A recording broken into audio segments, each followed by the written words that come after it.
check it out. Let's start with our number 3 performance, going in that letter P spot. Who's it going to be? Oh, Resplendence with that inside trip and parlaying that into a victory in the Cincinnati Trophy.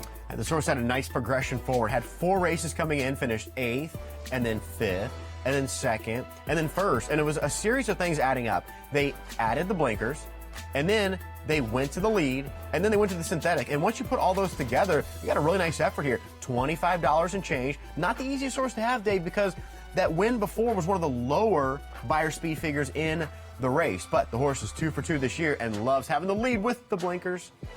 That was on Friday night at Turfway Park. On Saturday, there was a shark sighting in Florence, Kentucky. Great White would take the John Battaglia Memorial and hold off the late charge of Full Effort, who came rolling on the outside as the Grays would throw it down late. And for the troubled trip players, this might have been a horse for you because the horse had just finished 5th recently and got checked at the start. Meanwhile, this race on Saturday, the horse had a perfect dispatch right out of the blocks. It's going to be a gray exacta as Full Effort comes in. How about the 5 and 3 were both almost 100 to 1? Leave it at Turfway to have nearly 200 to 1s hit the super, but I'm really hoping this horse makes it to the Derby because I want to see him in person. They were all talking about the giant stature of the aptly named Great White. Yeah, and John Ennis hasn't really sounded fully committed to having to come back and race into Jeff Ruby on the synthetic. I think he's going to leave it as an open option to maybe go into one of the dirt races as well to get that experience heading into the first Saturday in May. He's done it before. He's taken some good Turfway horses too.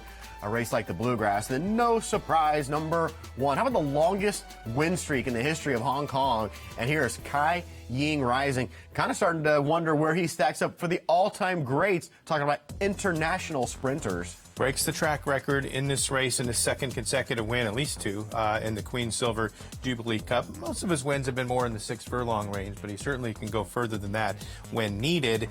It looks like there are 2 more spots in April that could cement him to go into the 20s if he can continue this streak, as he just seems to show no signs of slowing down.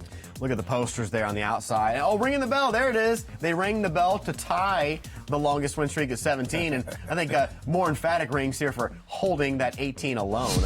Yeah, they had these huge banners out in the grandstand that said 18 on it. Everybody was holding the individual corner of it and shaking it all around. I mean, they were having so much fun out there at Sha Tin. So those were our Monday MVP.